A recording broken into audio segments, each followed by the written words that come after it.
Freddy yawned and said he had to go.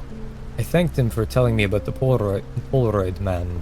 I probably wouldn't have come down to Ferry Street otherwise. Mr. Malcolm creeps me out too much.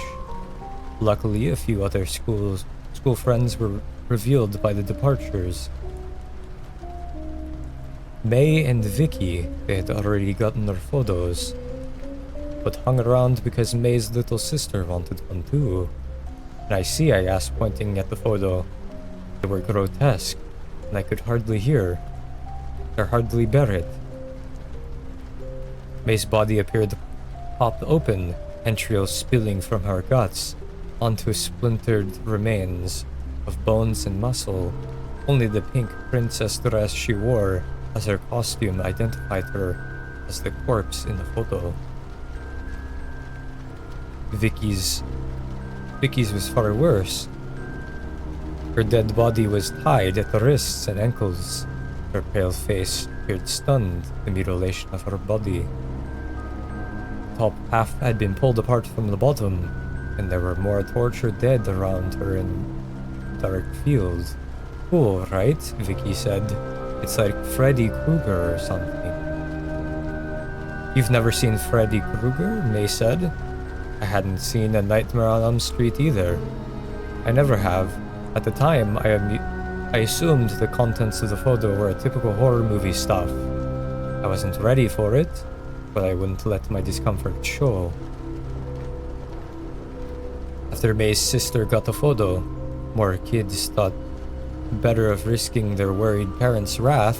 They left. And after one more boy got his photo, my turn came at 11:42 p.m. My parents were probably pissed off by 8, so I figured I wouldn't be in more trouble for continuing to stay out way past the time I should have been home. Though I didn't have second thoughts, especially when I realized no other kids remained. I would be the last, and I alone with the devil masked man. Don't smile, he growled. I adjusted my face quickly to obey. He snapped a picture and sat on the stoop. He waited. The last leaves on the trees hissed as a warning in the air. Their dead brethren skittered away down Ferry Street. I could hardly breathe as he stared. There were no visible eyes in the sockets of his mask, only oily voids. An unfortunate trick of the dim porched bulb. It had to be. The feeling in my stomach called for a quick escape. I think I need to go now, I told him. His hand gripped my wrist hard. I squirmed. It's okay, I can pick it up tomorrow. I did not let go. His face, that mask, got close to mine. It was perfectly quiet. No inhalation. No exhale. As he forced me to stay put. Please, I begged. I want to go home. In the half-inch space between our noses, he slid the developing Polaroid. This close, I could barely see anything. Then the devil's mask appeared in the photo. Then I, or what would become me, materialized. Polaroid featured us together, his hands around my neck, my face empty of life. I yelped and pulled away. He let go and I fell to the walkway. He stood up and tossed the photo with precision. It landed beside me on the grass. Before further details of the horror were revealed, a swath of blood matted my hair and soaked the front of my costume like a gory bib. The man in the devil mask had done more than strangle me according to the image. I backed away like a reverse crab. He hadn't moved because he could catch me anytime he liked. His first step knocked his camera off the stoop. It clattered, and a piece shot away from the impact. He didn't seem to care. Please, I pleaded with him. I don't remember the specifics of how I got up and ran down the middle of Ferry Street. I only recall the chase was brief because I made a mistake. I got cornered in a variety store parking lot. The store, Brothers Variety, had been closed for hours. There had been no help there. The streets were empty. Most people were asleep.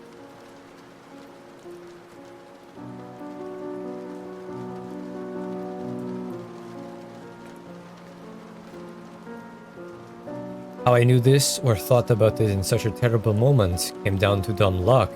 I backed into a pile of leaves, punched up with a fake spider webs, had blown off someone's house. That had been blown off someone's house. Stuck, I raised my arms defensively and caught the time on my digital watch, the wrong side of midnight by 12 minutes. His fingers caressed the side of my neck. I closed my eyes and started trembling uncontrollably. Pain would be next. Great pain. The photo promised, and death. No, I tried to shout, but it never came out. It was like a squeak. Halloween is over. It's over. It's done. You can't. I don't know what I was saying or why, but the fingers retreated. They took noiseless steps back towards the cracked tarmac. When he reached the sidewalk, he spoke. See you next year then. As if it had been a prank all along, he walked away casually. It took far too long for me to go the opposite way. Eventually, I managed to slow jog. Working through the block to home, where my mom waited in the front window, worried and angry. Punishment was left to my father. When he returned from searching for me, I told him about the photo and the guy in the mask. He received the information passively before grabbing his baseball bat and calling his brothers.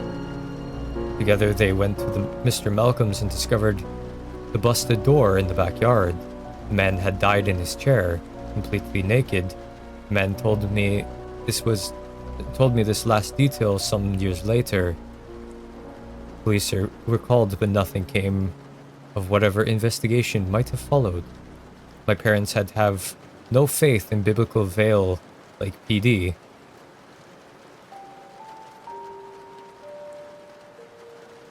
Hence the reason he called his brothers and picked up the bat that night. Evidence of a devil-masked man, of course. Many kids had their photos taken. No police, no adults asked about it. As far as I know, mine had been left on Mr. Malcolm's lawn. But Freddy, my friend, and Vicky, they still had theirs at home. Freddy's, however, likely burned up in the fire following Christmas.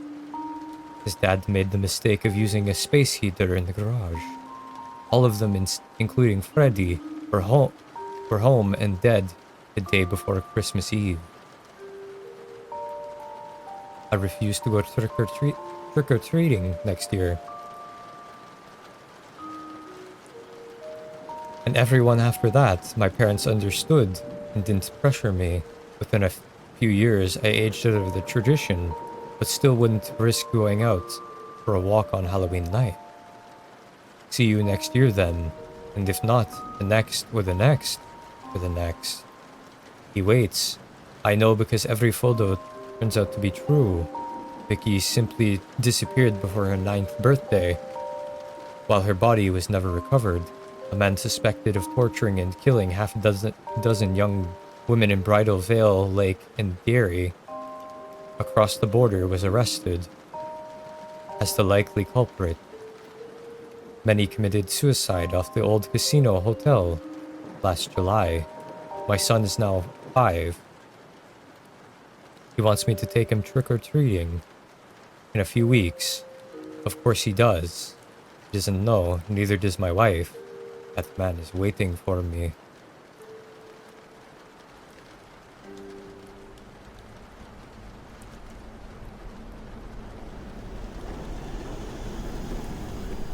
Need some water off that one.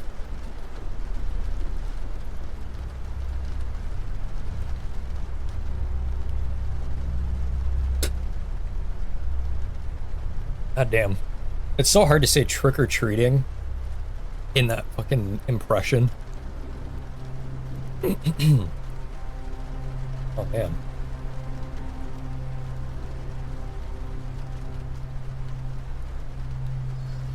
There's like a really creepy story that I want to tell, but I don't remember it fully, and I don't want to like fuck it up. It was actually like unsettling.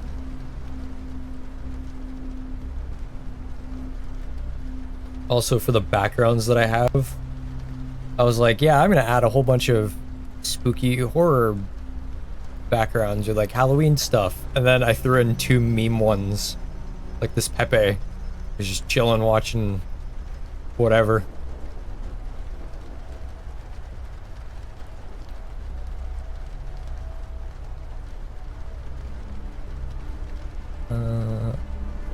Oh, nice. Skinwalkers. That's always fun. I like skinwalkers. Holy sweet Jesus, this is long. I'm not reading that. That is the equivalent to like 5 of the longer stories I've told. Hell no.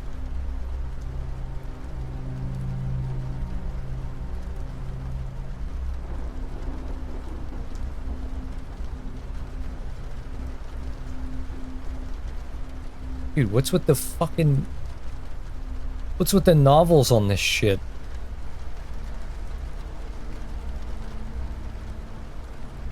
Okay, this one's not that long, thank God. A lot to read, but it's not as long as the other ones.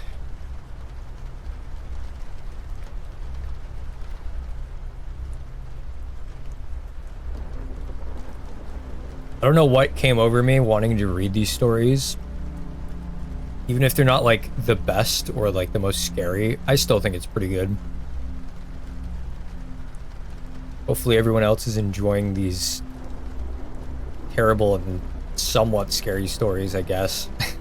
A little bit unsettling, whatever.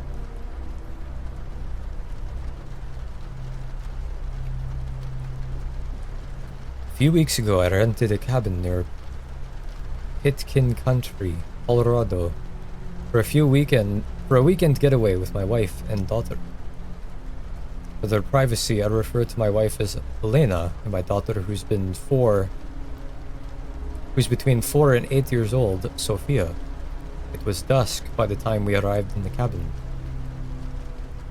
Far later, Elena and I had planned the afternoon's anticipation gone, the promise of a relaxing vacation already sullied, and my back sore from changing the tire which had been eviscerated by the forest road. The mood was thoroughly ruined. Maybe that should have been my indication as to how the rest of the trip would go.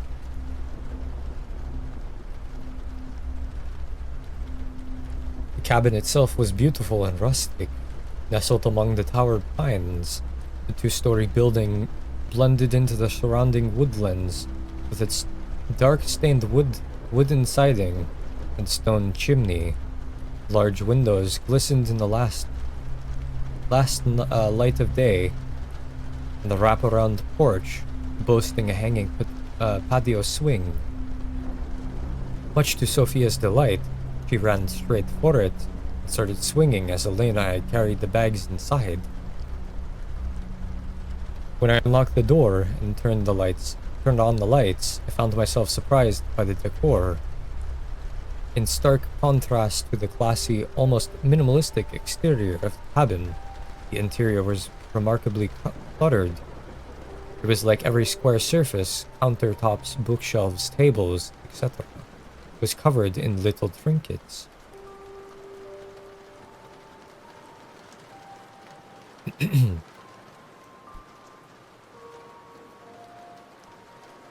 I'm like slowly losing my voice now. There were coasters, candles, vintage oil lamps, and compasses, and a bunch of wooden animal carvings, each about a foot tall. The interior wasn't dirty by any means, just more crowded than expected. I found it charming in a weird way, though Elena was less fond. I remember her taking a long look at the place and saying, "Interesting," which in her code for "I don't like it." I'm seeing... I don't like what I'm seeing, but I also don't want to make a big deal out of it. It was past Sophia's bedtime, so after coaxing her off the porch swing, I helped her get set up for the night. There were 2 bedrooms on the 2nd floor, a master suite, an attached bedroom, a smaller bedroom that was clearly set up as a kid's room for visitors in the cabin. The cabin was specifically advertised as family-friendly and good for parents with younger children, so it was no surprise when a smaller bedroom was full of colorful toys and plushies. There was a fireplace across from the bed, its mantel showcasing a full set of wooden carved animals. 1 moose, 1 bear, 1 trout, and so on. There was also a particularly large teddy bear sitting on the bed, partially buried under the covers like it was getting ready for bed. Sophia instantly fell in love, and I thought it was sweet that the cabin owner had gone the extra mile to make the place so welcoming. I didn't love the idea of her cuddling it to sleep though, since it's likely hadn't been washed since a wash between visits, so I propped it up on the chair next to the bed before tucking Sophia in for the night. Tired from our travels, Elena and I went to sleep not too long afterwards. Saturday was our designated lake day. After making breakfast and waking up Sophia, who had to be convinced not to take her new best friend, Mr. Bear, out on the water with us, we grabbed the kayaks off of our roof rack and headed down to the shore.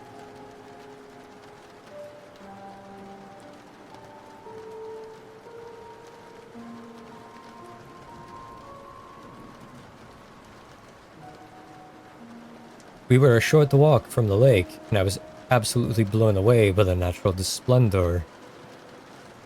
Our cabin was semi-isolated, remote enough to give my family peace and privacy, but close enough to civilization that we could easily access help in case of emergency. We were a 5-minute drive into the town, and a 5-minute walk to the nearest neighboring cabin, which we passed on the way to the lake. It was a gorgeous building, far more intricate and seemingly much older than the one we're renting in. There was an older woman sitting on the porch as we passed it by, and although I couldn't wave, since both my hands were full of kayaks, I gave her a nod and a friendly smile. She stared at me in response. Her expression was completely blank. She was looking directly at me, but almost like she was in a trance or something. What was all of that about? I asked Elena once we were out of the earshot. Not sure, my wife answered. She looks pretty settled in there. Maybe that's her home, but she doesn't appreciate her neighbor running an Airbnb. That seemed a logical explanation. I stole a quick glance over my shoulder before the house completely disappeared behind us and saw that the woman was now walking down the steps of her front porch, her gaze still fixated on us. Elena and I exchanged worried looks and picked up the pace a little. Sophia running ahead of us, joyfully oblivious. Once we reached the shore, we hopped into the kayaks and pushed off into the water. We weren't exactly running away from the woman. It was more so that we wanted to avoid the confrontation if we could. We started paddling out into the lake. The woman appeared at the tree line, but never came closer. I gave her a wave, and again, she gave me no response but the glower. It occurred to me that she might have been trying to warn us about the lake, maybe about the current or algal bloom. But I'd researched the area extensively to make sure it was safe, and her demeanor wasn't quite urgent or benevolent enough for that to be the case. The rest of the day was thankfully devoid of any more strange encounters. After a calm day of swimming and hiking, we returned to the cabin in the evening for dinner and s'mores. Sophia brought Mr. Bear outside to help with the s'mores. To mine and Elena's amusement, we had no idea how we would convince her to leave the stuffed animal behind when we left on the Monday night. After we put Sophia to sleep at 8 p.m., Elena and I watched a movie, had a drink, and went to bed at 10:30 or so. At midnight, according to my phone clock, I heard what sounded like a knock. I sat up in bed, checked the time, and listened for a moment. A few seconds passed, and then there came 3 knocks in quick succession. I gently shook Elena awake, waiting to hear the sound again, and after a moment, I did. There was someone at the front door of the cabin in the middle of the night. Concerned, I got out of bed and tried to look at the bedroom window. I could only see a sliver of the front porch, and though I couldn't see the actual person, I could see the shadow of one thanks to the porch lights. Needless to say, I wasn't thrilled to have a stranger pay our isolated cabin a midnight visit. I told Elena to stay upstairs and made my way to the first floor. Stopping by the living room to pull back the curtains ever so slightly and peer through the window. Still, given the shape of the house and the placement of the windows, it was impossible to see anything but the shadow. The person must have been standing an inch away from the door. I scanned the front yard and the distant tree lines, but didn't see anyone. So a decoy/ambush situation seemed unlikely, but I still grabbed my handgun just in case.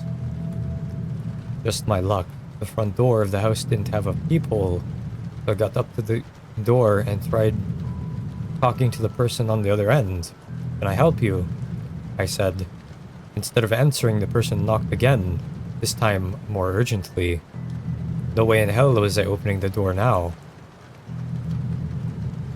"Look, friend, if you need help, you better speak up, otherwise I'm gonna have to ask you to get off my damn porch before I call the police." The knocking stopped, and after a moment, there was a woman's voice on the other side of the door. Her tone was nervous, and her voice was soft. She said a single sentence: "He's watching your daughter through the bear." Of all the things I expected to hear from our unwelcome visitor, that was not one of them. I readied my handgun and cracked the door open. When I looked out into the night, I saw the elderly woman from earlier, quickly shambling away from the door. Her back was turned towards me, and she looked like she was trying to get away from my porch as quickly as she could. I called after her, asking her what she was talking about, but she didn't look back. She just kept going until the night swallowed her up completely.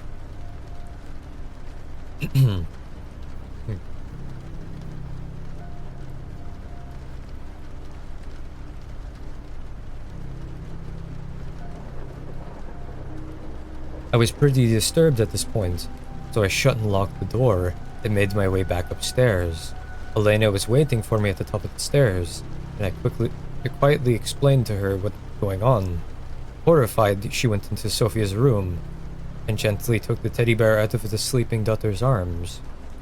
We went downstairs and laid the bear on the kitchen counter. I grabbed a pair of kitchen shears and dissected the thing, making an incision on its fluffy body. Pulling out its cotton innards, it wasn't that I believed the old woman, just that as a parent, anything related to my kid's safety, even something that sounds outlandish, is something I take seriously. Even though the woman was likely suffering from some kind of cognitive impairment, I still wanted to investigate. I pulled all of this stuffing out of Mr. Bear and found nothing, though Elena pointed out the bear had 2 very large glass eyes. which could potentially be concealing a small camera.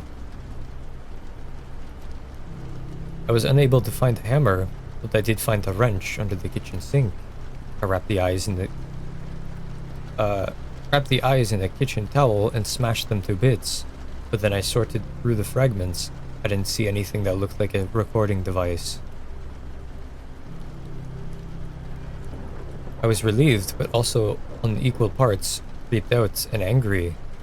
Maybe like Elena had mentioned earlier, she was annoyed with the constant visitors to our neighboring cabin and was trying to scare us off. She might also have had some mental health issues or hallucinations.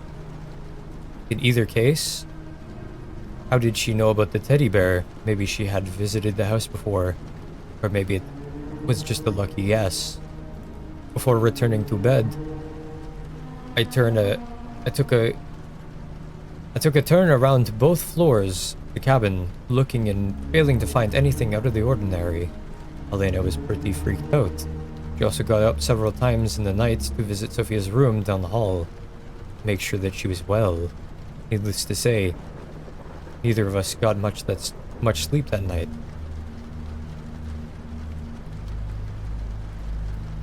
Sunday morning was all doom and gloom, but ended up being a perfect reflection of my daughter's attitude when she woke up and realized Mr. Bear was gone. Obviously, we didn't tell her what had happened. Elena and I did our best to distract her with flapjacks and promises of fun days of adventuring. Unfortunately, the hike we had planned was foiled by a downpour that of course the forecast hadn't predicted, and so we decided to salvage the day by exploring the small town nearby. It wouldn't be the escape into nature we had hoped for, but there were several family-owned restaurants and shops in the area, as well as a small library.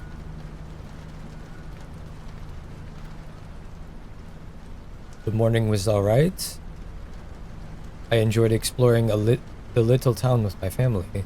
Although there wasn't much to do, we had an early lunch at around 11 or so. But when we sat down, my wife started rifling through her backpack with a look of dismay. When I asked her what was wrong, she said that she didn't see Sophia's EpiPen, which we always like to have at the ready when we eat out. I realized immediately that I had forgotten to put it back in Elena's bag yesterday when I was reorganizing our stuff. I felt like such an idiot, and Elena, already grouchy from the sleepless night, really chewed me out for it. To make amends, I told her to wait with Sophia at the restaurant while I hurried back to the cabin, to the EpiPen.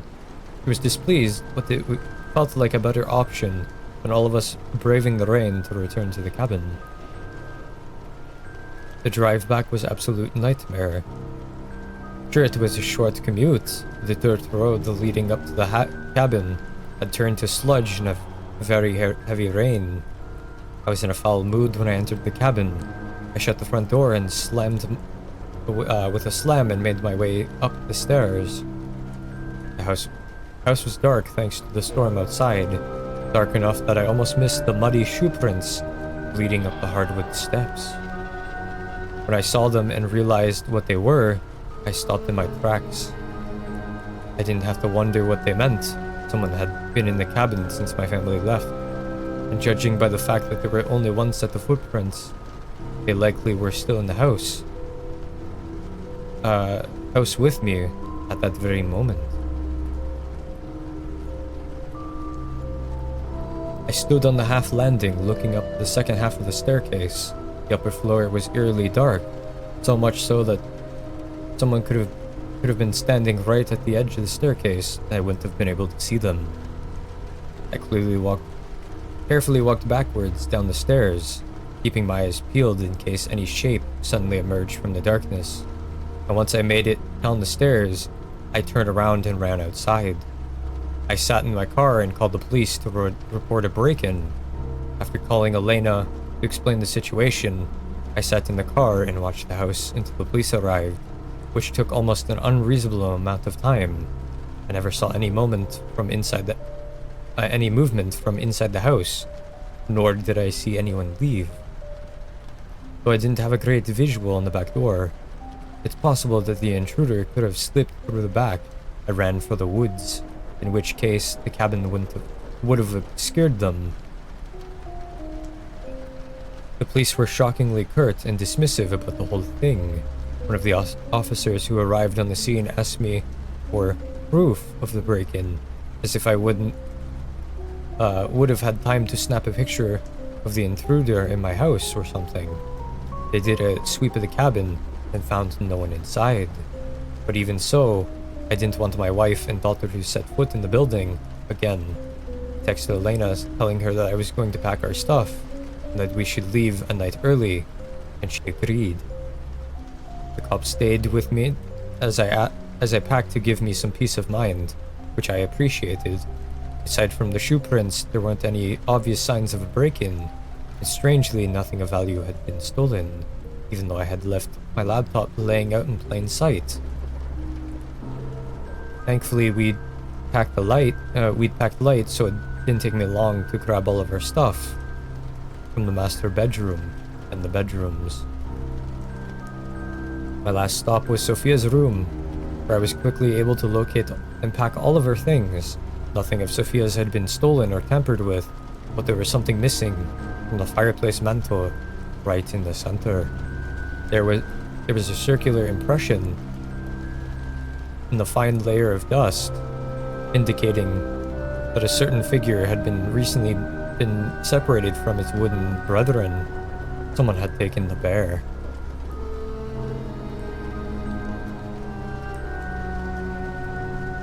See, that one's a little bit more unsettling.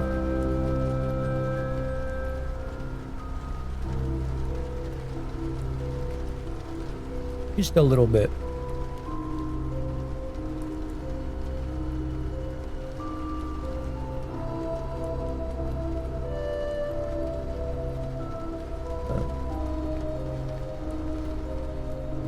All these are so long. Also, my throat, man. I'm like slowly losing the ability to do the impersonation just because my voice is becoming more hoarse.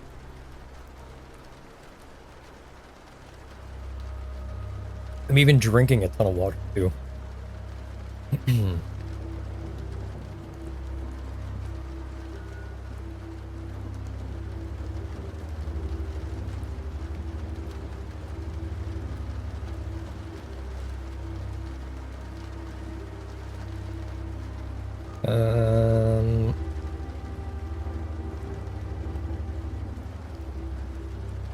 There was a story I remember reading that was really good about this like book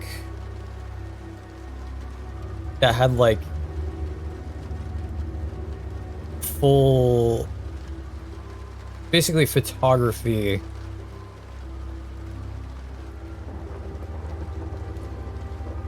what the hell is it called? A full like album, like photo album of this guy and his family, and like it kept going even past the point where his family like passed away or whatever, like they got into a car accident, and it just got to the point where it was like years later, but in the pictures they were still alive. And I wish I knew what the story went, like how it went perfectly so I can tell it, but like I don't, and I don't want to ruin it.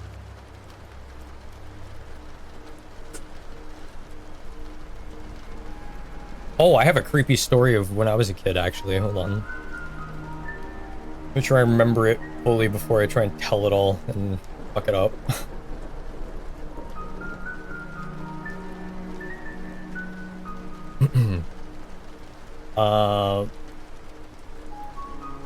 So when I was younger, I had this this friend that lived across the street from like this playground, but also past the playground there was also like a church that had a fenced off area and just a big parking lot, and that was all that was around it.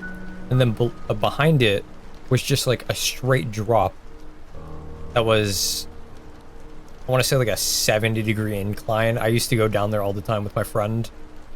But there used to be a park that was there that when we went down there to play, it was all overgrown and very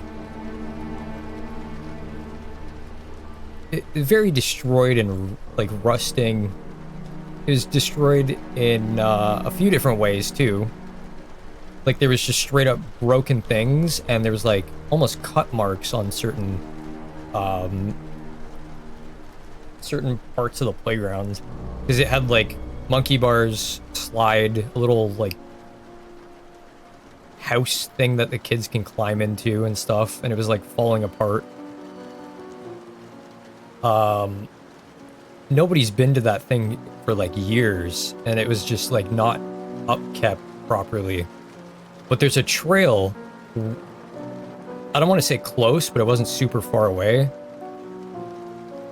that was like through the forest in this area that led, like it used to have a really small dirt path that led to that place, but because it had nobody's been there for years, it became overgrown and we couldn't really find our way to it. But it was a frequently used trail that people go on. One day we decided to go play down there when I think we were like 11 or 12, and like normally what we do is just very dumb shit. Most of the time we play like a BB gun war or something like that, just shooting each other with BB guns and pellet guns and stuff. But there was one night where it was like, for some reason we decided to go late at night, and it was dark as hell.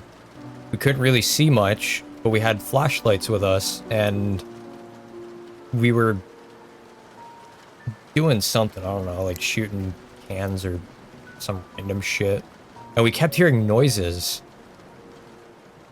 The area itself isn't very accessible to anyone. The only reason why we're able to get to it is because, one, we were kids and we had a small, like, frame. We were able to squeeze through this one area in the fence of the parking lot where you can go to, and then you have to make your way down the very steep, like, decline on the hill. And there wasn't really much to grab besides maybe a couple branches and roots and stuff from the trees that were growing there. I generally didn't have a super hard time climbing up it or getting down it, but getting down is pretty dangerous. We, as we were playing, we realized that something felt like weird or like off. It almost felt like we were being watched. And we heard like noise or like movement or something with the bushes kind of close by. And we kind of brushed it off, or like shrugged it off, saying, yeah, it's probably animals, because sometimes there's, you know, squirrels or deers or whatever. The more the night went on, the like closer the sound was getting. Like it wasn't super close, but it wasn't like extremely far when we first heard it, but it was slowly getting closer and closer. And just to preface, there's not a ton of like shrub or like foliage in the area. It's just trees. Like it's pretty open for the most part. But we kept hearing it getting closer and closer, and it was always behind a tree. But when it got to around, I don't know, like I'd say 15 meters away, my friend and I freaked out because we heard a snap of a twig behind a tree. And both my friend and I looked at each other and just started sprinting as fast as we could for the hill. And I don't know if I was just, my mind was playing tricks on me and I was just a dumb kid, but we heard slight movement towards us. I didn't even bother looking back because I was so fucking terrified. But we ran up the hill, squeezed through the fence, and just started sprinting as fast as we could for my friend's house. I think that was the fastest I've ever ran.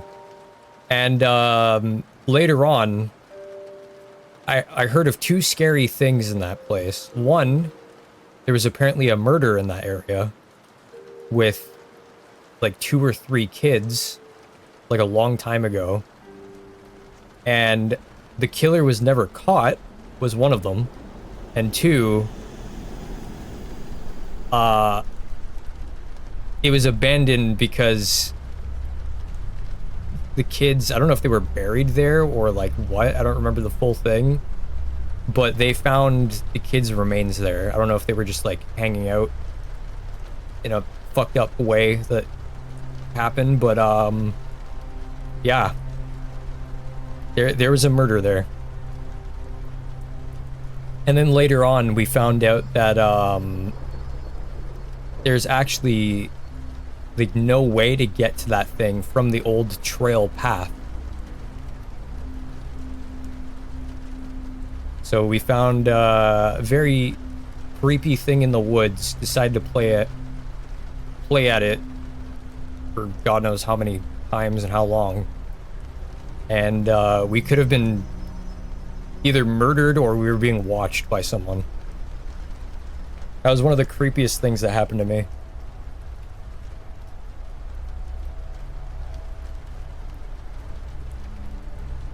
I think there was another thing that happened, but it wasn't like as scary. It was just some other stupid thing that we did. Because we used to go down there and play like these really dumb BB gun wars, like all the time.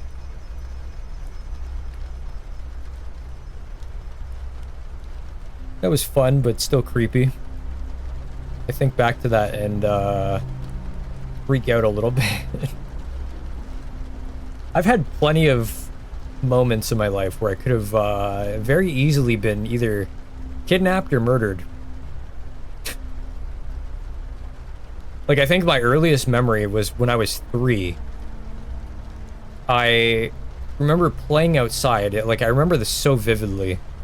I remember playing outside at my old house, and my dad and I think my uncle were doing something, going in and out of the house. My mom was kind of at the front doing something, keeping an eye on me. And this car pulled up right in front of my house.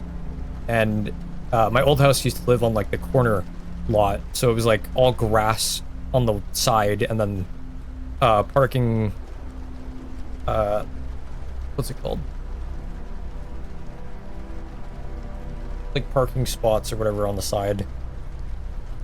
Driveway, that's it. Fuck me. It was like our driveway connected to our neighbors and then whatever else. Nobody else was around. And I just remember this guy rolled down his window and just like kind of like wave his hand towards me, smiling.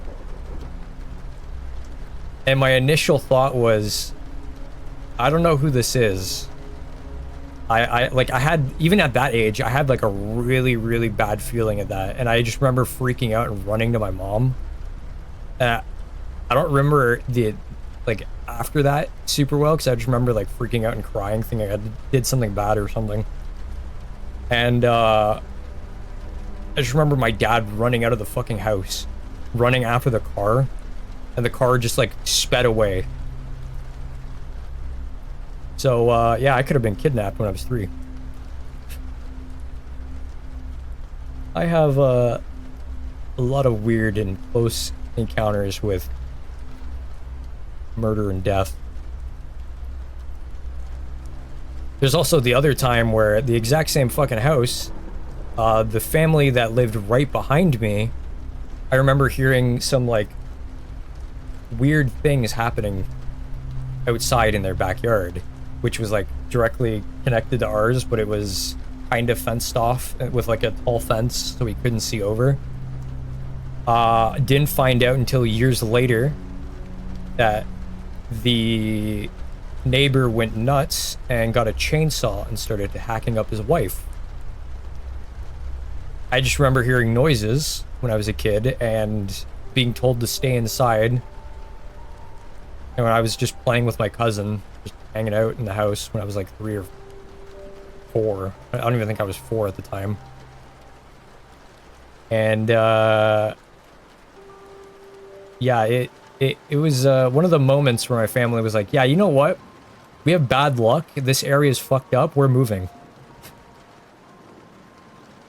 But that guy got arrested like immediately after, because like I just remember my dad and my uncle constantly going into the backyard to like look over the fence. And I don't know who, I don't know if my family did, but somebody called the police and they were being like questioned by the police for a while. Yeah, it was really messed up. I've also had two other things happen in the house that I'm currently living in and the house that my brother was in for a while when we were renting out a house for him in college. His experience was a lot safer and less fucked up. Like the whole area in that, like the whole block was just like blocked off and had tons of police, like cars everywhere. Like it just went down the street. There must have been like 20 cop cars. And my brother was like, yeah, I just was walking home from school. They told me not to go. And he's like, yeah, I live over there. My house is right there. And the cop's like, all right, I'll escort you to your house. We got in.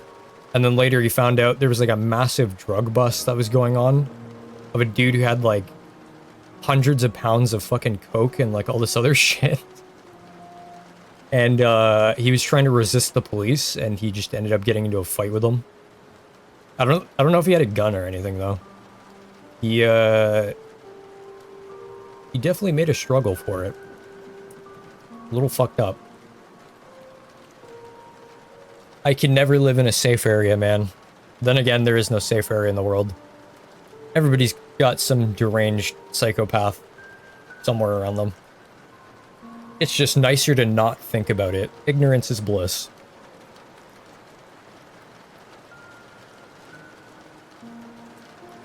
Or you can be completely safe and be the psychopath yourself. Then you won't have to live next to one.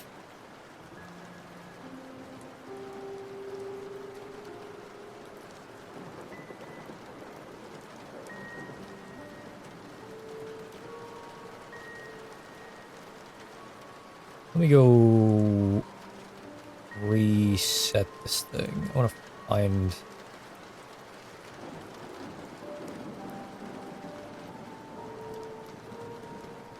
I want to find a really good one. Let's go to the top ones for this.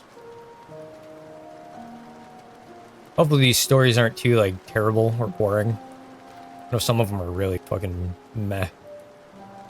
But a majority of these, okay. Especially, like, the Reddit no sleep ones. I actually like reading no sleep. Or I used to like reading no sleep stuff. And, like, really messed up or horrific kind of stories of things. Like, there's one about a girl in Disney World where she's never been to one, but her friend's family invited her to go, and she was waiting in line to get to the park, and she was extremely excited. But as she got into the park, she realized that everything seemed off, and it was a little weird. Almost like everything was grotesque, and there was, like, blood and, like, all the sorts of fucked up things that were happening. She went to a theater show with her friend, and she realized that the theater, like, actors were, like, there was something wrong with them, and almost like it was like a hallucination, like she was getting fucked up by, like, something, and she started screaming in the middle of the thing and going into a spasm.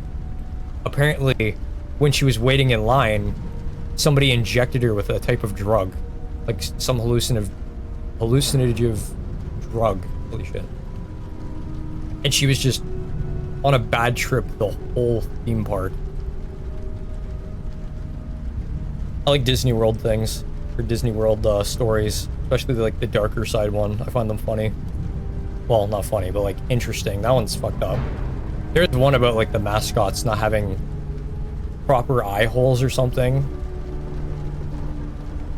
That one I find funny because it's like just this stupid thing, like, oh, the mascots, there's regular mascots and then there's ones that are creatures or something. Like, ooh, scary.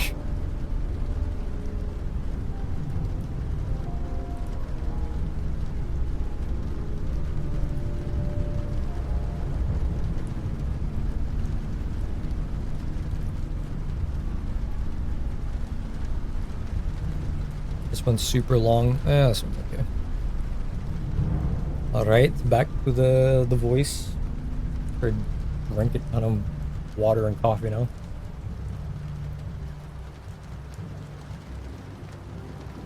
I think I have maybe like 2 or 3 longer stories in me where my voice starts to like get a little bit more fucked up. So honestly, I'm surprised I managed to go almost 3 hours of this. Because normally most voices that I try doing don't hurt my voice because I've at least like practiced them or gotten used to doing them. This vampire one, I have no practice and it's slowly like fucking up my throat. Even if it doesn't sound like it's a very big difference, I'm changing like the cadence in my voice and my mannerisms and shit. It's really hard to do. I'm not a voice actor, I'm just a fucking idiot.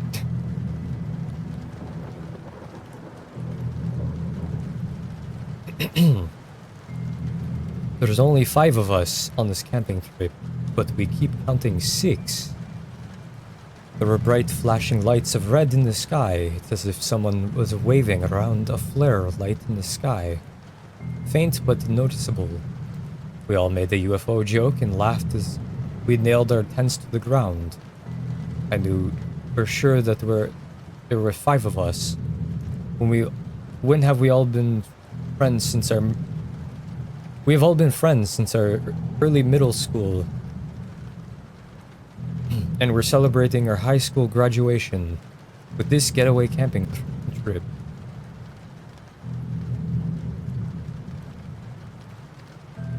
The flashes of red must have stopped randomly as we made conversation while fixing up our tents. Dave managed to put his tent together the fastest and told us that he was going to find some branches for a fire. I remember how he had worked with me at the local gas station that last year. We used to do the night shift together and had made work at the desolate gas station much more fun than it was supposed to be. There was also Eric in the corner, still reading his tent manual, fidgeting with his signature round glasses. I wasn't as close with Eric as I was with the others, but I still remember sitting with him in math class and copying his homework one time. Ava was also there talking with Sally, my cousin. Both had decided to team up and work on one tent at a time. I also have clear memories of them hanging around at school in our usual places. In fact, I even knew Ava's younger brother, as he used to beg to go with us wherever we went. I bring all this up because I'm sure there were 5 of us, including me, and that I knew everyone in the crew. So Dave had went to get some branches as we pulled up some foldable chairs and set them up around the fire pit. I remember feeling uneasy as the sun set and darkness began to consume the forest. The shadows of the trees elongated around us as the minutes ticked by. Eric went to get the flashlight from his bag while we were wondering what happened to Dave for so long. He appeared soon after, the harsh rustling sounds of the bush signifying his return. We were all buried in our chairs at this point, covered by our jackets. The temperature had dropped quickly, and a slight breeze was beginning to pick up. Geez, you guys weren't even bothered to pull out a chair for me? David said as he arranged all the branches in the pit. We had set up 5 chairs around the fire. I tried to rationalize the situation, but no matter how hard I focused, my head felt like it was underwater. I had perfect clarity up until that moment, but when I tried to focus on why 5 chairs were occupied when Dave hadn't sat down yet, my head seemed to just stop working, as if something was reaching in and pulling out my thoughts. Instinctually, I felt even more uneasy now that I had placed why. The whole forest had gone dead silent. I looked around at the faces of the others and could tell that they had felt the same. Eric was fidgeting with his fingers, trying to scan around the group and spot the extra person, but it was futile. I scanned every face, each etched in worry and frowning and fruition, except for, "It's alright, I'll get the chair myself," Dave said, breaking the silence and somewhat alleviating the tension. I got up and offered to help him. He looked into my eyes and nodded knowingly. We headed away from the fire pit toward the tents, but I kept my eyes glued on our group. "How many people are here?" I whispered to David as he looked around, realizing that we had indeed only packed 5 chairs. In fact, every person had brought with them their own chair. They were heavy and to carry and wouldn't bring any extra needlessly. "There's 5, right? I mean, there's 5 chairs," Dave replied. His voice wavered as he spoke. "No, I just think maybe one of us forgot our chair," he said. My mind was struggling to address the issue head on, and now sought to find rational excuses instead. I didn't quite feel in control of my thoughts. It felt like swimming in a dream. And if I tried to force myself to think about who the 6th person was, my head began to throb. "Yeah, that sounds about right actually," David said, relaxing and heading back to the group. We walked back to the fire pit in the circle of chairs. 2 chairs were empty. 1 for me and 1 for Dave. Everything was adding up. Now, even though we all agreed it wasn't before, Sally suggested we were all probably tired from the long hike to get here and probably just needed some sleep.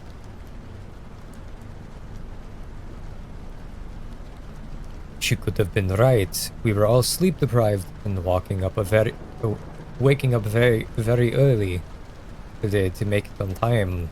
Eva brought out drinks. The whole 6-pack was emptied.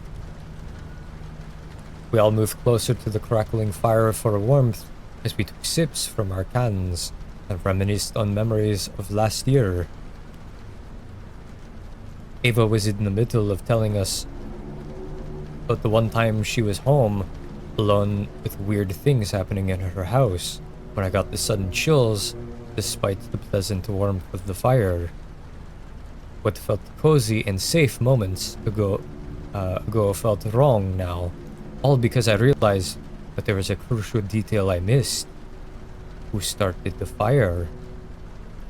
I asked, completely interrupting Ava in the middle of their story and breaking everyone's immersion. Everyone looked momentarily annoyed until they realized they had no answer. Once again, I scanned the faces, staring back at me, all barely illuminated by the light of the fire, all familiar and pale from fear. "Wasn't it you, Dave?" Eric asked. Dave shook his head. "I think the person standing behind Johnny did it," Sally said, looking over at me. I whipped my head around so quickly, it hurt. My heart was pounding in my ears. There was nothing behind me except the encompassing darkness of woods. Staring at those tall trees behind me made me feel exposed. It felt like the lost bird in a vast field. "Wait, I mean, I don't know," Sally said. Her eyes had gone wide, and she was shaking visibly. She continued to look around frantically as Ava moved over to her place, placing her hands on her shoulder and trying to calm her down. "I think we should just leave this alone," Eva muttered. "Yeah, something doesn't feel right. But I can't put my finger on it," Dave said. "But it's too dark to go to the forest now. We probably just get lost if we leave now," someone else said. "Yeah, I think we should stay the night and leave as soon as we can tomorrow," Eric agreed.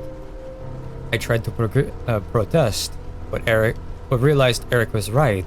The woods harbored an oppressive darkness, which navigation would have been near impossible.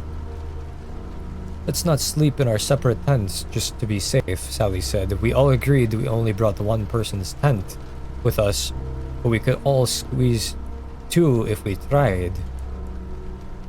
That way no one would be alone at night. Following this conversation, we all got up and made our pairs. I went with Dave and Sally like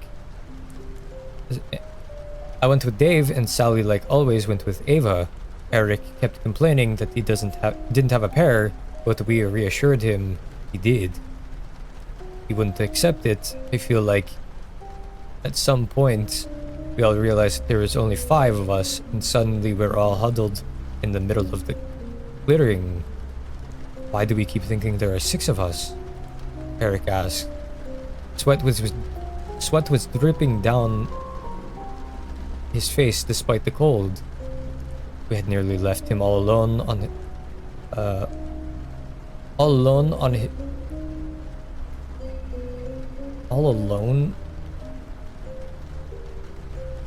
It's one of those poor examples of poorly structured sentences. What the fuck is that? We had nearly left him all alone under the assumption that there was another person. My stomach turned as I squeezed my eyes shut and tried to mentally recap everyone here. My head had throbbed, but I kept pushing it. There's me, David, Eric, Ava, Sally, and I was pointing at each of them as I said the name. I reached and emptied the contents of my stomach on the ground when I got past Sally. The left side of my head felt like there was a knife stuck in it. My vision was blurry. Dave helped me up to stop me from collapsing, but we all wordlessly started to move towards the tents as if someone put the fire out. Dave helped me into the tent, while the 4 outside discussed what to do. I could only focus on snippets of the conversation as the excruciating pain beating against my skull came and went in waves. Sally had the brilliant idea of arranging 3 tents together so that the openings faced each other at the right angles in sort of a U shape, so we could sleep as close as possible and also limit the entrance to our tents. Dave was about to go get help as they worked outside, but I clutched his hand and asked him to stay with me. The tents it took some time to arrange. I started to feel a bit better. Once everyone got settled into their tents, quick head count confirmed that there were 5 of us. Eric would have to sleep in a tent alone, but he was more comfortable with it since all the tents were very close together now. Looking back now, I think he was just trying to be brave, put on a brave face for us. I regret that moment deeply, letting him sleep in his tent alone. He was always less integrated in our group and knew that none of us would pair with him. Just before going to bed, we all agreed to leave as soon as the sun rose in the morning. The tents took some time to arrange. I started to feel a bit better once everyone got settled into their tents. A quick head count confirmed that there were 5 of us. Eric would had to sleep in his tent alone, but he was more comfortable with it since all the tents were very close now. Looking back, I think I scrolled and reread that. Whoops. With the faint moonlight illuminating our clearing, I took my head to look over at the 2 tents we had left out and saw someone standing next to them. Despite the circumstances, sleep came very easily. Ava's shrill scream woke me in the middle of the night. Dave and I ripped our tent door open to find Sally and Ava looking into Eric's tent. We pushed them aside. Eric's sleeping bag was rolled up. He was still inside. His head was in the center. face contorted in utter agony. The rest of his body rolled around it, the blue fabric now dripping with dark blood. Dave zipped up the door of the tent. Ava was in shock.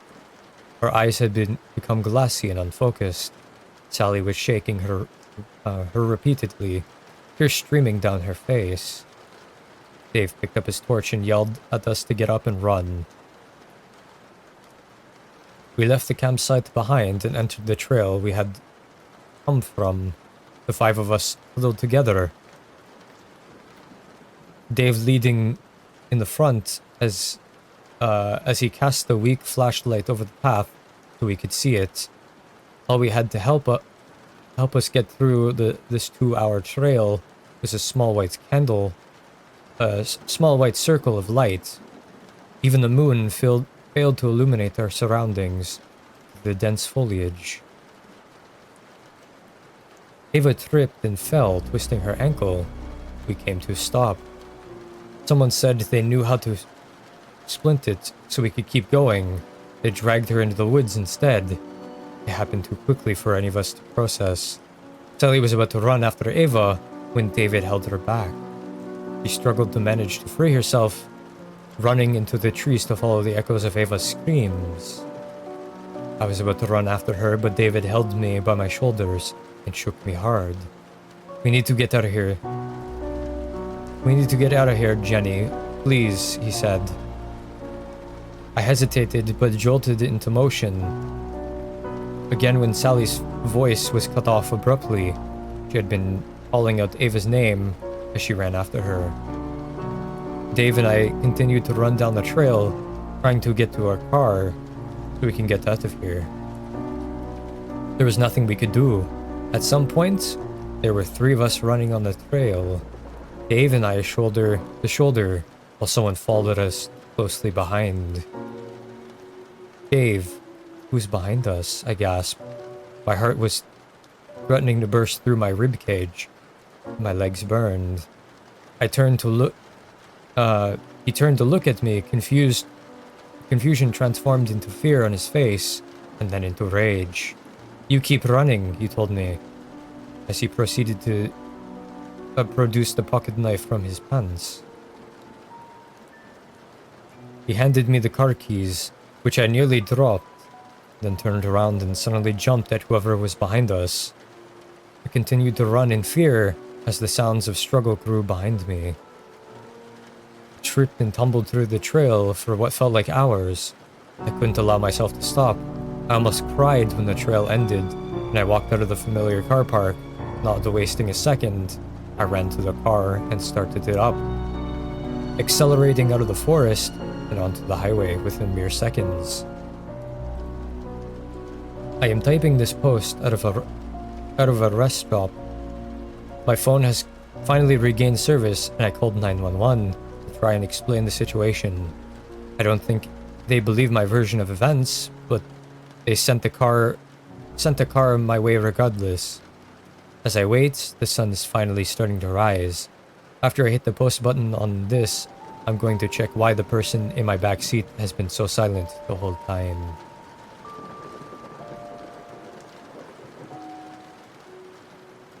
See, that one was a pretty good, unsettling one.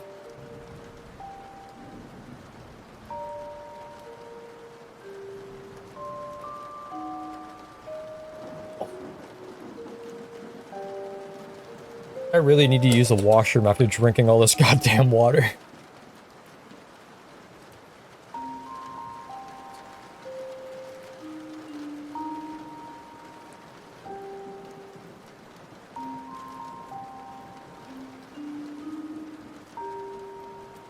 Let's find one good longish one before I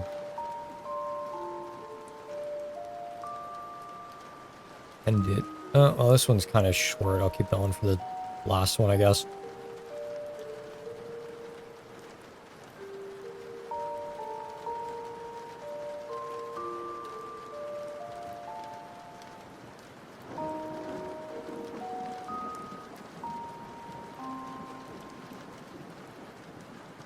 Oh, this one's pretty long. Okay. My wife is lurking in my childhood photos, but I met her at the age of 30, and she looks no younger in the older pictures. Sometimes I feel as if my life has been nothing but an ever-revolving door of grief. I'm only 34 and lost everyone to death, rejection, or diverging paths. My parents, my sister, my childhood friends, and countless other loved ones. I feel numb, directionless. Above all else, I feel angry. I hate the world for taking them from me.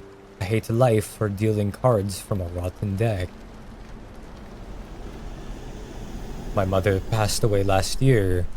She's been fighting a lengthy battle with dementia since 2019. I didn't cry when she died. I had nothing left in the tank. I'd already endured small painful pinches of grief over the years. I grieved whenever she lost a piece of herself. I grieved for every one of us that she forgot. While there's still those of us left to forget. Those 4-year fragmented me. Mom and I were so close, and it broke my heart to see her very soul disintegrate. She was one of my only remaining family. My dad and my sister died when I was young. And slowly, everyone else vanished too. I can't explain it, but in spite of her deterioration, I think Mom held on to her life for me. I worry, Brennan, my mother hazily said. You're safe, Mom, I said. You don't need to. No, I worry about you, Brennan. She interjected in a fluster. I'm Brennan, Mom. I'm fine, I said, sighing. I worry, she absent-mindedly whispered. When my mother died in February 2023, I was left with one person in the entire world, Olivia. I counted my blessings to have a darling wife who would always be by my side, until I realized how terribly true that might be. While I was cleaning out my mother's attic, I found a box of a photo album. Dust-coated antiques that I'd never seen before. Too many painful memories, perhaps, but a tinge of warmth spread through my body as I eagerly flicked through the pages. A fuzzy, forgotten feeling. I remembered being happy as a child. I was surrounded by family and friends. I lovingly tore through the pages, and I was moments away from shouting for my wife to come to the attic when I noticed something bizarre. Olivia was standing in the back of the photo.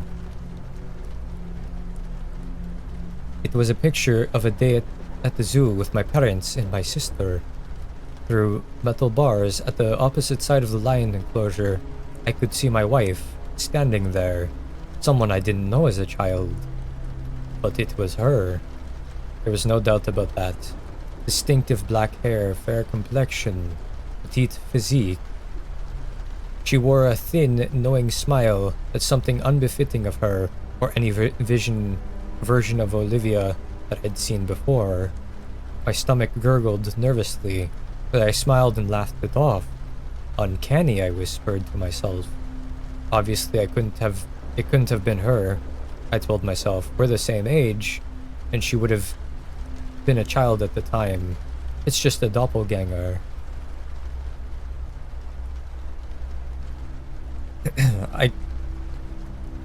I carried on flickering through the pages, and then a lump formed in the surface of my throat. My wife appeared again. This time it was a photo of her family's Christmas gathering in a restaurant. And outside the window, beneath a smoking shelter, a solitary figure stood and watched us. It was Olivia. Or a woman who, yet again, looked identical to my 33-year-old wife. Once is nothing, twice is a coincidence, I muttered uncertainly. I frantically tore through the photo album as sweat collected in thick icy trails on my colorless cheeks. Olivia was in every photo. She looked no different from the present day, the same woman, always lurking somewhere in the background, discreetly watching, ever wearing that foul grin. My heart thumped fitfully. This was no longer an oddity. A funny, peculiar...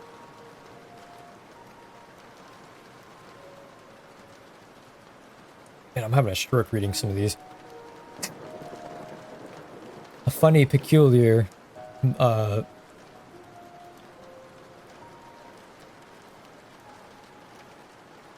It was unsettling enough to see evidence of a person stalking my family, but the person who hadn't aged in 33 years. It was sinister. It defied everything my logical brain knew to be true. I found myself trembling in terror, clawing at my hair. I had stopped turning pages. After seeing my wife skulking in dozens of pictures, I hadn't the stomach to continue, but I couldn't tear my eyes off the page before me.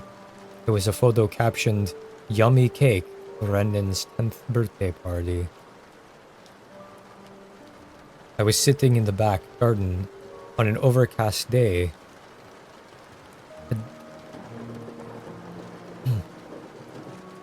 A decadent chocolate cake sat on my lap. My happy friends and family surrounded me. I was midway through blowing out 10 candles. The flames leaned away from my pursed lips. There she was again, hiding in the photo from the year 2000. Olivia would have been 10 years old, just like me, and yet the camera told another tale. This time, my fully grown wife cowered behind the short fence at the rear of her property, but the top of her head peered into the garden. I couldn't distinguish her distinctive black hair. I could distinguish her distinctive black hair. Her eyes were bloodshot and thirsty. She was, perhaps most hauntingly, eyeing the camera. It felt as if she could see me in the attic. "You're losing your mind, Brennan." I thought, eyes still unable to look away. "This isn't real, it's all in your..." A sudden wisp of wind extinguished the attic light. My body shivered uncontrollably. I found myself wrestling with the undeniable thought. It sounded like lips blowing air. Trying to steady my breath and my breathing, I anxiously patted the floor of the blackened attic. I wish I wouldn't leave my stupid phone places. I thought. I wanted to leave, but I didn't trust myself to maneuver through my mother's cluttered attic in the dark.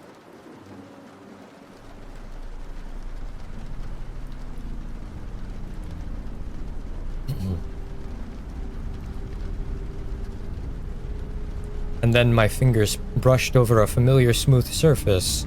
Gotcha, I thought, before picking up my phone and turning on the flashlight. I screamed. The birthday photo had changed. The candles on my cake were gone, and I was sitting all alone. No family, no friends, nobody, not even Olivia. I stumbled to my feet and dropped the book. The floorboards moaned as I shifted my weight backwards. I had to get far from that cursed book, cursed attic. I twisted to run for the attic door, but I didn't move beyond the first step. My torchlight illuminating something horrifying, poking her head through the attic. Olivia smiled at me. Her eyes mirrored those in the numerous photographs I had just seen.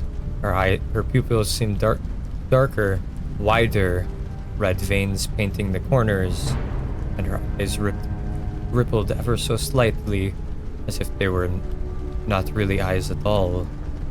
But don't know what happened to the woman I married. That wasn't who eyed me from the attic door. It was a horror. Some rabid mouse that had soundly slithered up the stairs and the ladder. My wife giggled. I'll eat you from the inside out. Then the woman plummeted through the attic door, disappearing from sight. Thinking only of escaping, I lunged for the open door, but something seized my ankle, chaining me to the attic. I spun to face my shackle, and my mouth parted in wordless terror.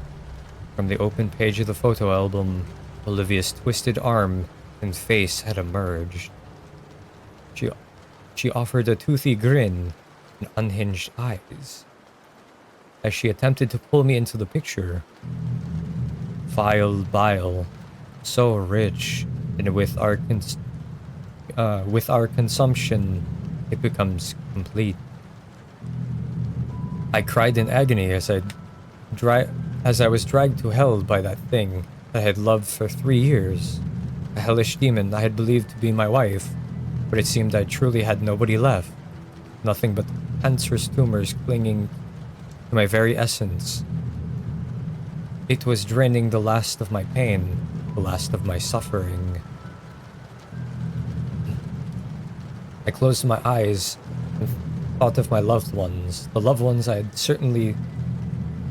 was certain I would shortly see again, as a terrifying demonic limb pulled my leg from the photo album. I prepared to meet whatever my fate awaited.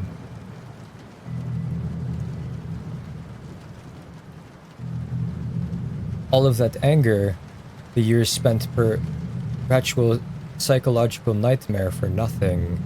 I visualized my mother's smiling face, and a calmness swept through my mind. I worry about Brennan, she said. I started to fib before deciding to unburden the weight of my chest.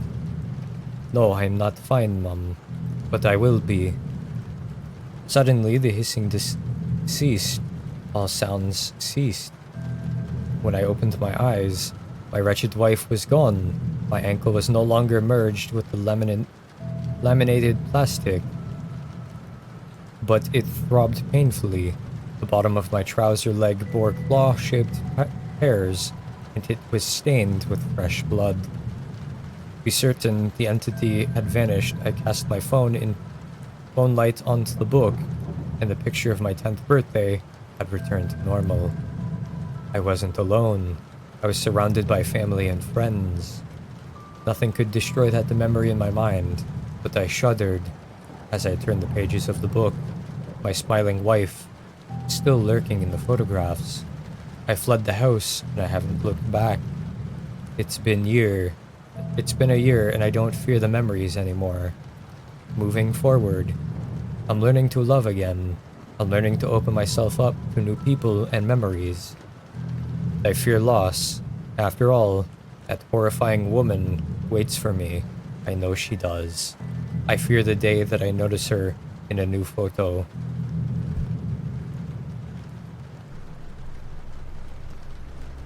It's a good thing I don't take pictures.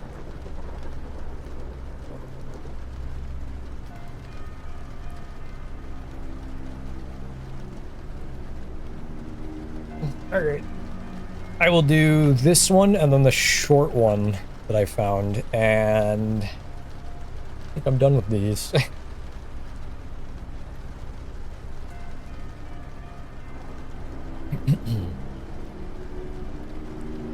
I just found my wife outside. I'm sitting here freaking out. It's 3:17 a.m. and I found my wife outside. This is going to be a mess, as I'm still shaking. Let me explain it the best I can. So, a few years ago, when we lived in another house, one night I woke up in the middle of the night because I heard noises coming from the other half of the house. I quietly opened the bedroom door and immediately saw a light on my wife's study, which was situated next to the kitchen. The house we lived in was a few blocks away, away from the bad neighborhood. So my immediate thought was somebody had broken in and was going through the stuff in my wife's room, as my wife had to come to bed with me several hours prior. And as far as I knew, she was still in bed. I crept through the house and was ready to confront the person in the room when I realized that it was my wife. In my still half asleep state, I just assumed she was still in bed.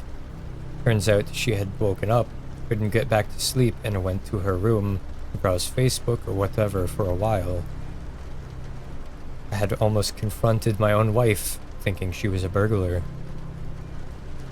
Now in our current house, we have a screen door and a wooden door. Wooden door has a deadbolt on it. And you have to make sure that you take the house keys with you,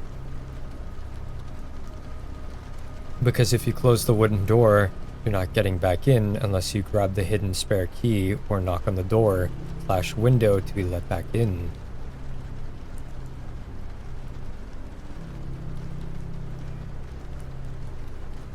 So it's about an hour ago, I'm woken up by the front door rattling. I immediately grab my phone and pull up the security camera located right in front of my door. To my surprise, I see my wife standing there and is shivering. It's definitely her because we've been married for over a decade, and I know what my wife looks like. She's dressed in the same clothing as she wore today, a red top and black pants. 100% her. I don't know what she's doing outside, but she is. Confused, I roll over, and that's my wife, fast asleep. Remembering the incident in our last place, I use my phone screen to shine a light on her and confirm that it's definitely her, and she's definitely in the bed. At this point, I'm really confused. I get up and make my way through the house to the front door. As I walk to the lounger room, our cat looks up at me, half asleep. Normally, she's super curious about stuff going on outside, and I would have thought that hearing the screen door rattling would have caused her to be at the door trying to see what's going on, but it's as if she hasn't heard a thing. I stand by the door and call out, "Who is it?" It's me, and hurry up, let me back in. I'm freezing. I went outside because I heard something but forgot to take my keys in my bag with me. That absolutely sounded like my wife. Accent in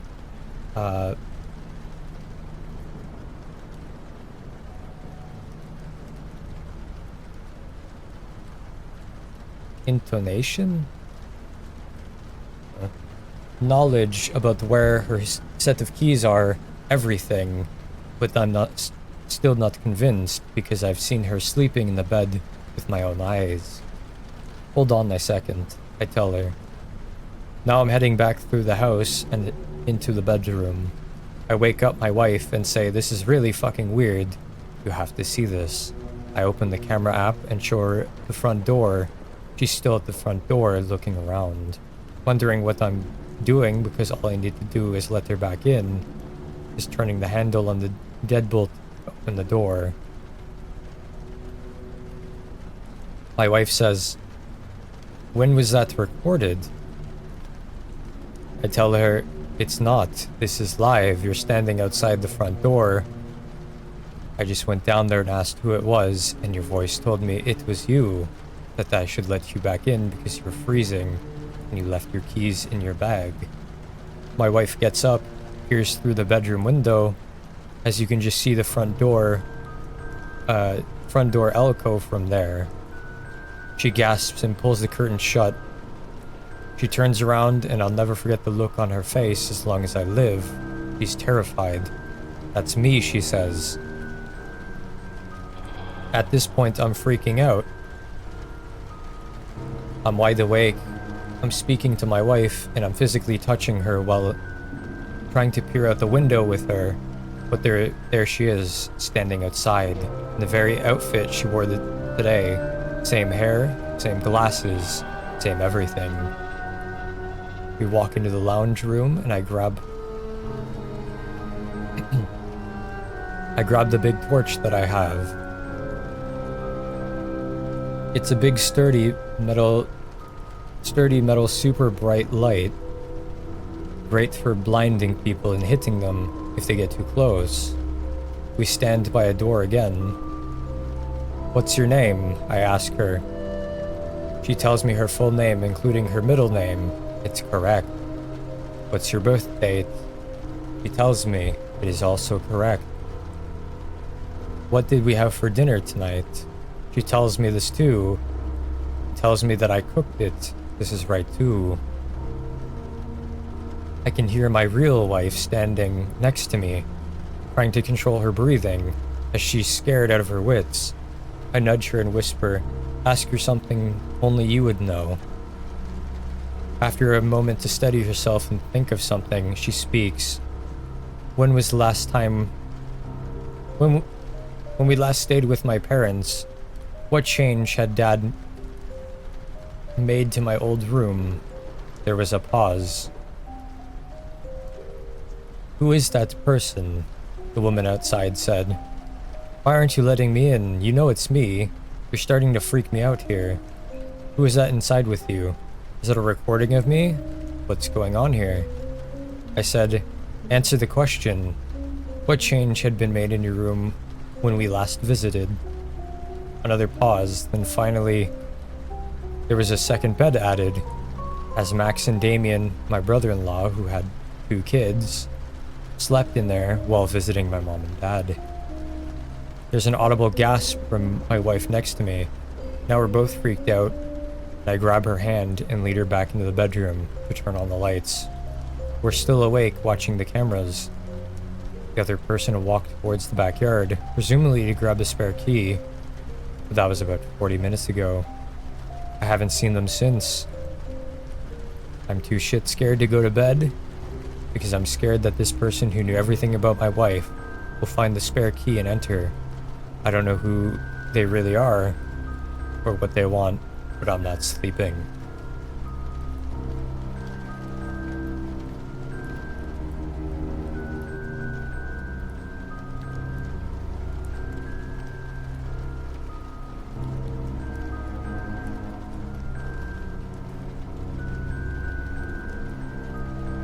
Okay, time for one last story, and then I'm probably done, because I'm not even able to do the actual accent or impersonation properly anymore. Slowly losing it. Also, everything that I'm reading is on like black background with like white text, and it's starting to fuck my eyes up. Still better than white text with black background, but I can't focus on this for too long. Almost as bad as the Maggie one, which was all white with black.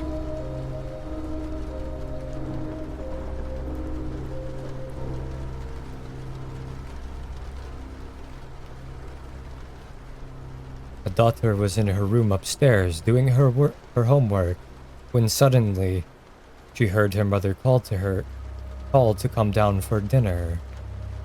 She jumped onto her feet and began to make her way down towards the stairs. But before even taking a step, hands grabbed her and pulled her into the laundry room besides the staircase.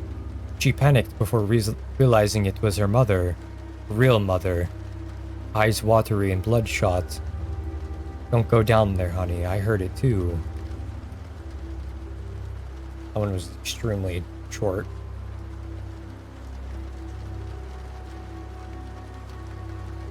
Honestly, not that scary either.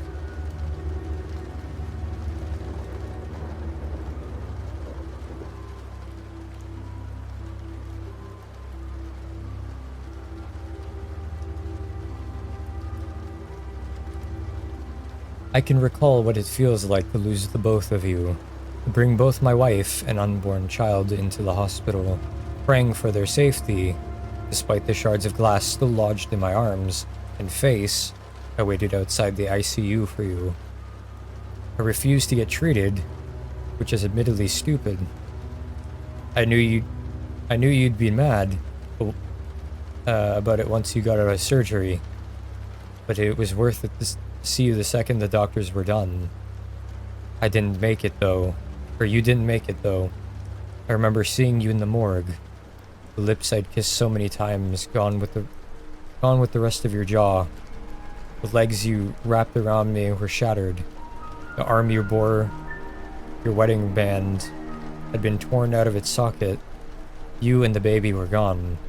As bad as it is to say, I wish your eyes were gone too. Your glassy stare felt accusatory. When I finally got home, I fell asleep in an empty bed, an empty house. When I woke, and you were in the baby's room, rocking him gently. It was a boy? I guess you called it that. I felt at peace. We ate breakfast together. You fed him. I kissed you. I did the dishes. I took the lead on changing his diapers. Our life was going how we expected it. It couldn't be you though, right? I saw you dead. I saw him dead. I don't care to dwell on it, though. My love is still there. And it always will be.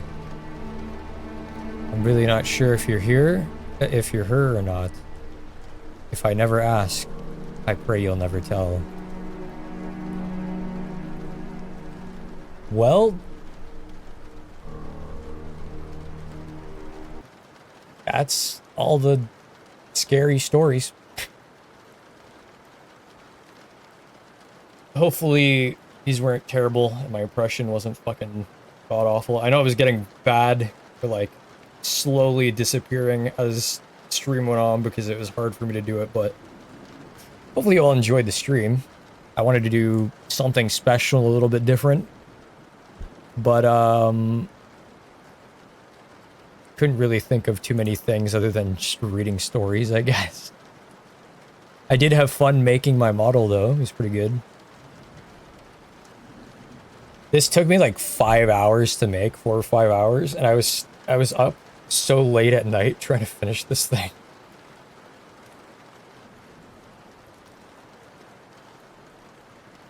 Maybe I'll use it again for, I don't know, any monster-related games or something, like horror games.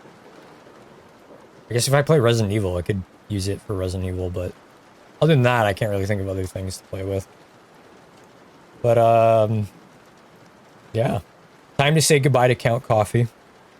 It was a pleasure, everyone. I'm gonna lock this fucking outfit or model of me away for a while. I hope you all enjoyed the stream, and you have a great Halloween. Stay safe, have a great, wonderful day, and I will see you on Monday. I hope you all have a great weekend.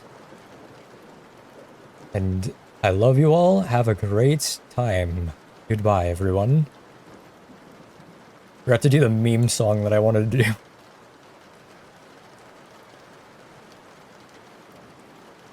What the fuck? I like how this is actually Dracula's theme, too.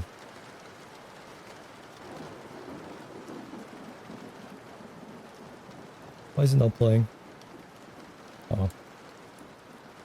It's time to go. Enjoy the rest of your day, everyone.